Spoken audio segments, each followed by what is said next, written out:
दोस्तों, सादा कपड़ों में आईपीएस मैडम बैंक पहुंची। मैनेजर ने साधारण महिला समझकर किया गलत काम। आईपीएस मैडम ने तुरंत पास के थाने में कॉल लगाया। तुरंत बैंक में पुलिस पहुंची, लेकिन पुलिस वाले भी आईपीएस मैडम को साधारण महिला समझकर बैंक मैनेजर की तरफ बोलने लगे। फिर जो हुआ उसको जानने के लिए वीडियो में अंत तक बने रहना। दोस्तों, छोटे से कस्बे की गलियों में दौड़ती हुई एक बच्ची, जिसके हाथ में किताबें थीं और आंखों में सपने, यही थी आकांक्षा शर्मा। उसका बचपन अभावों में बीता, लेकिन उसने कभी सपनों को मरने नहीं दिया। जब बाकी बच्चे खेलों में मशगूल होते थे, वह अपने छोटे से कमरे में बैठकर घंटों किताबों में डूबी रहती। उसकी माँ सिलाई करके घर चलाती थी और पिता एक प्राइवेट फैक्ट्री में मजदूरी करते थे। हर शाम माँ कहती, बेटी पढ़ लिख कर कुछ बन जाना, ताकि इस गरीबी से मुक्ति मिले। आकांक्षा के मन में यह बात घर कर गई। जब वह छठी कक्षा में थी, तब पहली बार उसने पुलिस अफसर को देखा था। साफ सुथरी वर्दी, कंधे पर सितारे और चेहरे पर आत्मविश्वास। उसी दिन आकांक्षा ने ठान लिया था कि वह भी एक दिन वर्दी पहनेगी, पर यह राह आसान नहीं थी। जब वह 10वीं में थी, उसके पिता का एक्सीडेंट हो गया और घर की जिम्मेदारी पूरी तरह उसकी मां पर आ गई। पढ़ाई जारी रखने के लिए आकांक्षा ने बच्चों को ट्यूशन पढ़ाना शुरू किया। दिन में कॉलेज, शाम को ट्यूशन और रात को पढ़ाई। यही उसका जीवन बन गया। सिविल सेवा की तैयारी एक अलग ही चुनौती थी। गांव में कोई कोचिंग नहीं थी, इंटरनेट भी सीमित था। उसने पुरानी किताबें जुटाई, लाइब्रेरी में समय बिताया और जहां जरूरत पड़ी खुद से नोट्स बनाए। कई बार वह हिम्मत हार जाती, लेकिन फिर माँ का चेहरा याद आता, जो हर रोज बिना थके काम करती थी। 3 बार उसने यूपीएससी का एग्जाम दिया। तीसरी बार में जाकर सफलता मिली। जब रिजल्ट आया तो घर में किसी ने भरोसा नहीं किया। माँ की आंखों से आंसू बहने लगे। अब वह आईपीएस बन चुकी थी, लेकिन वर्दी पहनना केवल मंजिल नहीं थी, बल्कि यह एक नई शुरुआत थी। वह जानती थी कि असली परीक्षा तो अब शुरू हुई है, जहां उसे न केवल अपराध से लड़ना है, बल्कि समाज की सोच भी बदलनी है। उसका पहला पोस्टिंग एक मध्यम शहर में हुआ। शहर के लोग उसे देखकर हैरान थे। एक महिला, वह भी इतनी युवा और आईपीएस अफसर। लेकिन आकांक्षा के आत्मविश्वास ने सभी संदेहों को चुप कर दिया। उसने थाने का निरीक्षण किया, फाइलें देखी, पुराने केसों की समीक्षा की और सबसे जरूरी बात, हर आदमी की बात ध्यान से सुनी। उसे जल्द ही समझ में आ गया था कि भ्रष्टाचार केवल बड़े स्तर पर नहीं, बल्कि रोजमर्रा के छोटे छोटे मामलों में भी फैला है। लोग थाने आने से डरते थे, क्योंकि उन्हें भरोसा नहीं था कि उन्हें न्याय मिलेगा। आकांक्षा ने सबसे पहले जनता का विश्वास जीतने का काम शुरू किया। उसने जनता दर्शन शुरू किया, जिसमें हर हफ्ते वह खुद लोगों से मिलती और उनकी समस्याएं सुनती। धीरे धीरे लोग उससे जुड़ने लगे। महिलाएं जो पहले थाने तक आने से डरती थीं, अब सीधे आकांक्षा से मिलने आती। एक नई उम्मीद ने जन्म लिया था। आकांक्षा ने यह साबित कर दिया था कि एक महिला आईपीएस अफसर भी वही कर सकती है जो अब तक पुरुषों का क्षेत्र समझा जाता था। आईपीएस बनने के बाद आकांक्षा शर्मा का पहला सप्ताह काफी चुनौतीपूर्ण था। उसने शहर के हर कोने का दौरा किया, थानों की हकीकत देखी और आम लोगों की शिकायतें सीधे सुनी। पर अब वह वक्त आ गया था जब उसे अपना पहला बड़ा फैसला लेना था। एक ऐसा फैसला जो उसकी सोच, उसके इरादों और उसकी नीतियों की असली परीक्षा बन जाएगा। एक सुबह उसके पास एक महिला रोते हुए आई। नाम था सुनीता देवी। चेहरे पर दहशत और बदन पर चोट के निशान थे। उसने बताया कि उसके पति को रात में पुलिस ने बिना वजह पकड़ लिया और थाने में बुरी तरह पीटा गया। उसकी गलती बस इतनी थी कि वह रात को दूध लेकर लौट रहा था और रास्ते में किसी झगड़े में खड़ा हो गया था। आकांक्षा ने तुरंत उस थाने की रिपोर्ट मंगवाई, लेकिन थाने से आई रिपोर्ट में लिखा था, व्यक्ति संदिग्ध था, पूछताछ की गई और छोड़ दिया गया, कोई दुर्व्यवहार नहीं हुआ। ये पढ़कर आकांक्षा को एहसास हुआ कि बात छुपाई जा रही है। वह बिना किसी को बताए उस थाने में खुद पहुंच गई। सभी पुलिसकर्मी उसे देखकर चौंक गए। थाने का प्रभारी संजीव ठाकुर, एक घाघ और अनुभवहीन अफसर, आकांक्षा से बात करते हुए बार बार यह जताने की कोशिश कर रहा था कि वह सब कुछ ठीक से संभाल रहा है, लेकिन आकांक्षा उसकी बातों में छुपा डर भांप चुकी थी। उसने सीसीटीवी फुटेज की मांग की। पहले तो कहा गया कि कैमरा खराब था, लेकिन जब आकांक्षा ने अपने तकनीकी स्टाफ को बुलाया तो फुटेज रिकवर हो गया। उसमें साफ दिख रहा था कि सुनीता देवी का पति राजू को बेरहमी से पीटा गया। यह देखकर आकांक्षा का खून खौल उठा।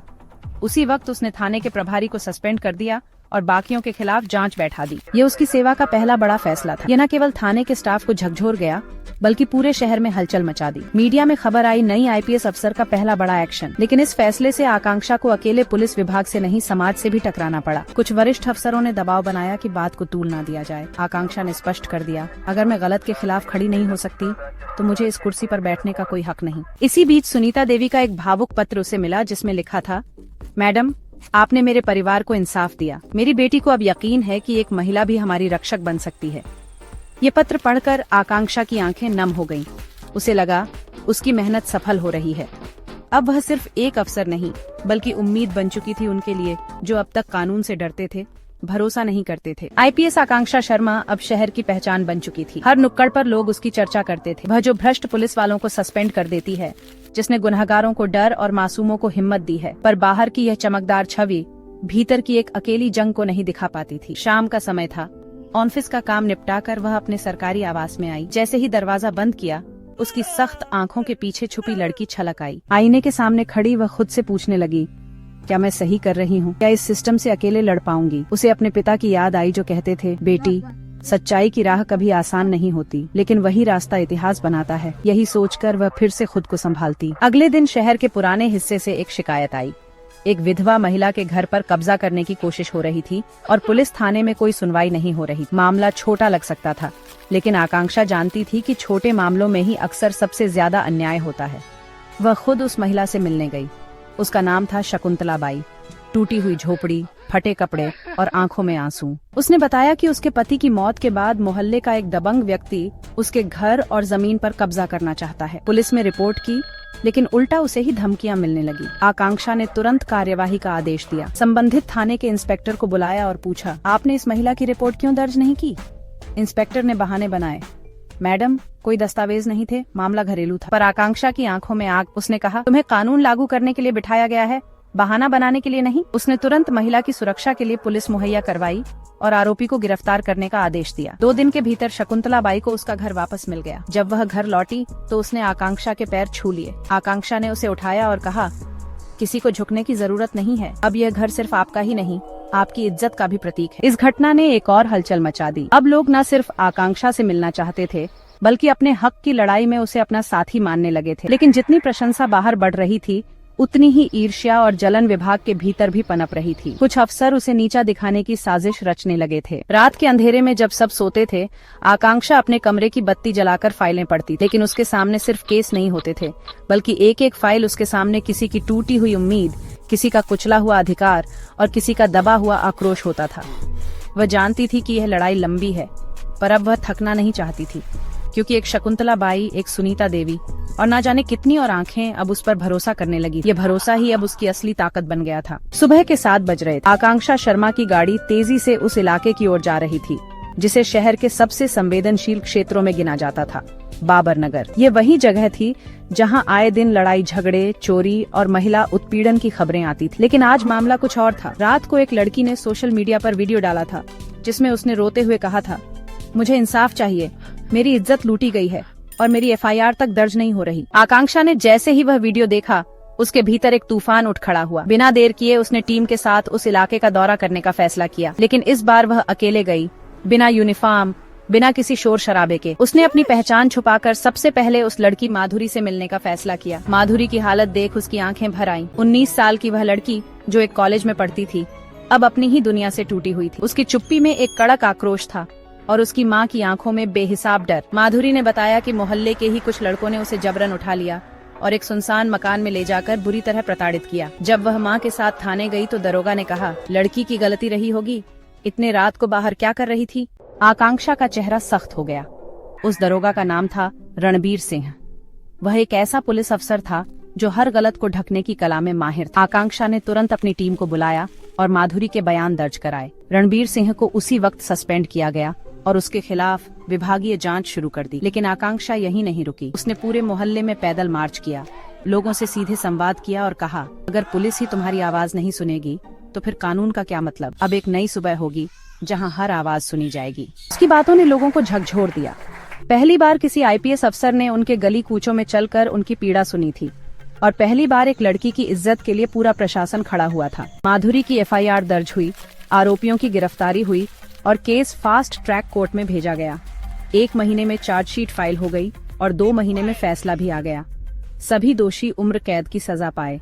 जब यह फैसला आया, माधुरी कोर्ट के बाहर खड़ी होकर सिर्फ एक बात कह पाई, धन्यवाद मैडम, आपने मेरी इज्जत को आवाज दी। पत्रकार की हत्या का मामला एक बार फिर से सुर्खियों में है। राघव सक्सेना की मौत ने पूरे शहर को हिलाकर रख दिया है। पुलिस की जांच के बावजूद कई सवाल अब भी अनुत्तरित हैं। क्या यह सच में एक दुर्घटना थी या फिर एक सुनियोजित हत्या? उस जगह अब भी एक हल्का सा खून का निशान था, जिसे बारिश भी पूरी तरह मिटा नहीं पाई थी।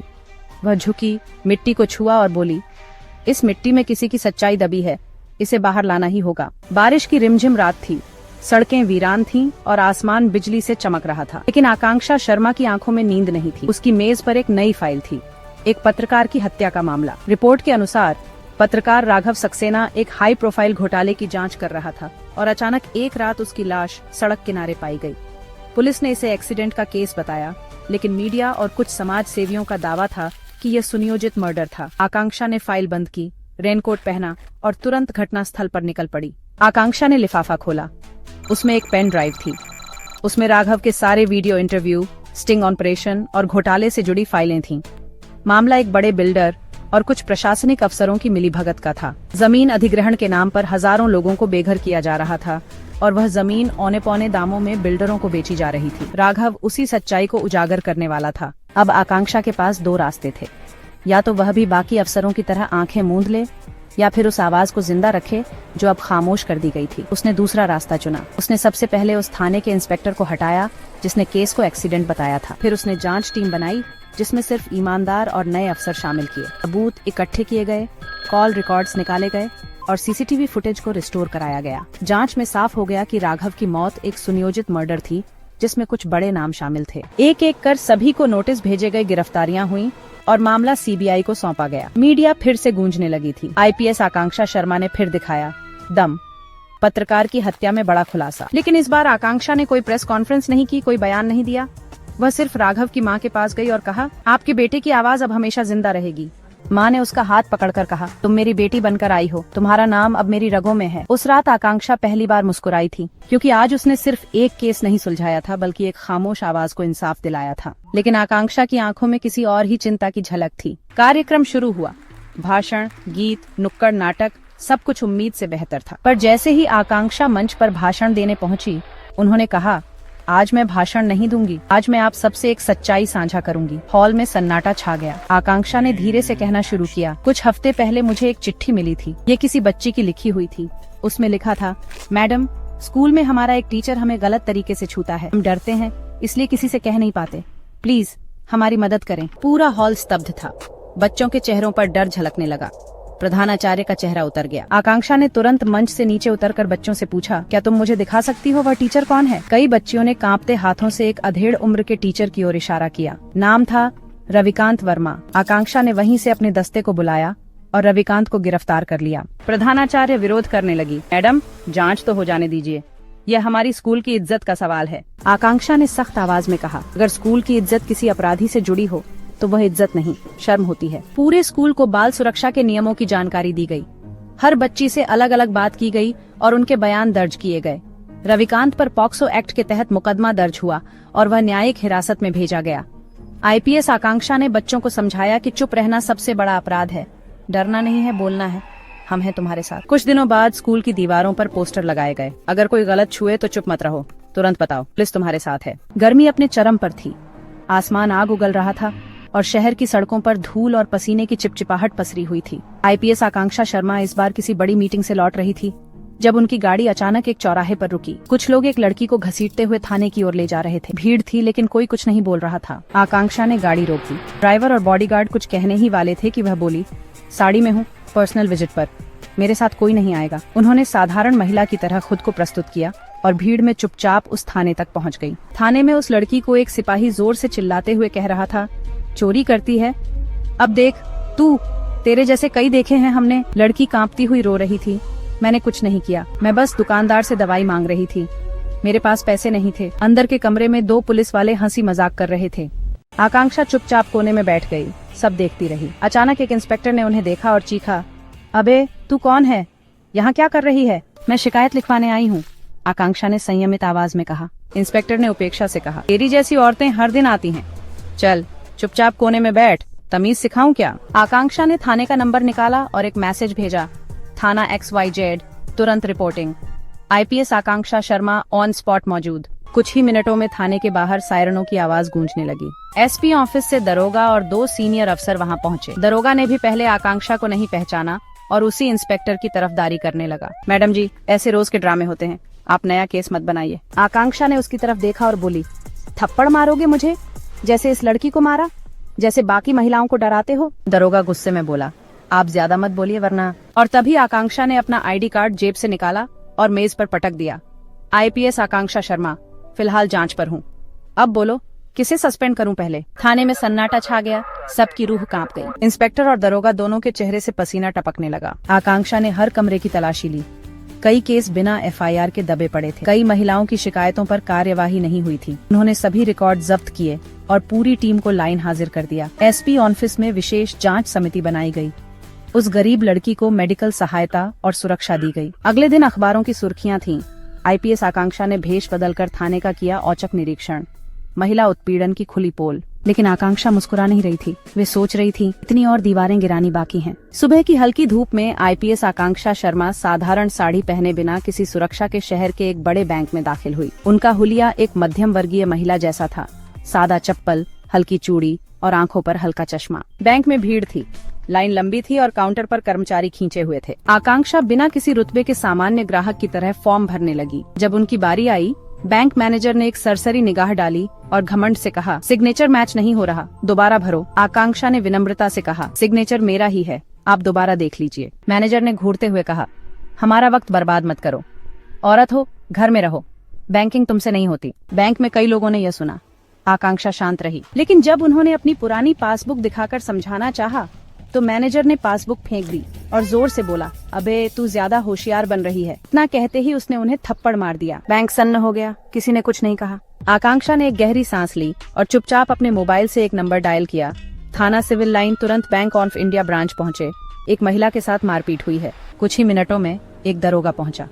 उसने आकांक्षा को देखकर कहा, आपको मार दिया, चलिए जी, इनसे माफी मंगवा देते हैं, ये हमारे जानकार हैं। आकांक्षा अब भी चुप रही। दरोगा ने भी ज्यादा बोलने पर गुस्से में कहा, मैडम, बैंक में आकर ड्रामा करना ठीक नहीं, आप औरतें बस तमाशा करती हैं। फिर उसने भी एक थप्पड़ जड़ दिया। अब आकांक्षा के सब्र का बांध टूट गया। उन्होंने अपनी पर्स से आईडी कार्ड निकाला और मेज पर रखा। आईपीएस आकांक्षा शर्मा, किसे निलंबित करना है, आप तय कीजिए। बैंक में और थानेदार दोनों के होश उड़ गए। दरोगा कांपता हुआ पीछे हटा और बोला, माफ कीजिए मैडम, हमें पता नहीं था। तैयार कराई गई अगले दिन अखबार की सुर्खी थी, आईपीएस ने साधारण महिला बनकर बैंक में की जांच, मैनेजर और दरोगा निलंबित। आईपीएस आकांक्षा शर्मा ने प्रेस कॉन्फ्रेंस में कहा, पद से बड़ा कर्तव्य होता है। मेरी यह कार्यवाही किसी पद के लिए नहीं, हर उस महिला के लिए थी जो चुपचाप अपमान सहती है। अब वह चुप नहीं रहेगी। तो दोस्तों, इस वीडियो में बस इतना ही। अगर आपको ये वीडियो पसंद आया हो तो इसे लाइक करना बिल्कुल ना भूलें। आपका एक लाइक हमें और बेहतरीन कंटेंट बनाने की प्रेरणा देता है। इस वीडियो को अपने दोस्तों और परिवार के साथ शेयर करें। हो सकता है ये वीडियो किसी की मदद कर सके। अगर आप हमारे चैनल पर नए हैं तो जल्दी से सब्सक्राइब कर लें,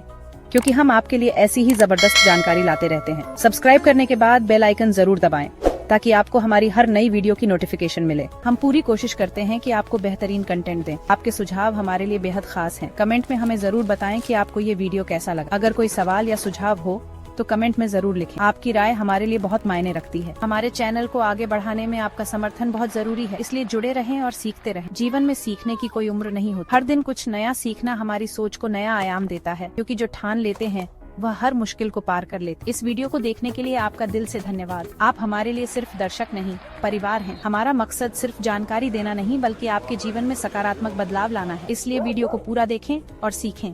कुछ नया करने का जज्बा हमेशा बनाए रखें। कभी हार मत मानिए, क्योंकि हार के बाद ही जीत होती है। मेहनत करते रहिए और खुद पर भरोसा। हर दिन कुछ नया सीखिए और दूसरों को भी सिखाइए। इसी सोच के साथ हम आपसे विदा लेते हैं। अगली वीडियो में फिर मिलेंगे नई जानकारी और नए जोश के साथ। तब तक खुश रहें, सुरक्षित रहें और सीखते रहें। मिलते हैं अगली वीडियो में। जय हिंद।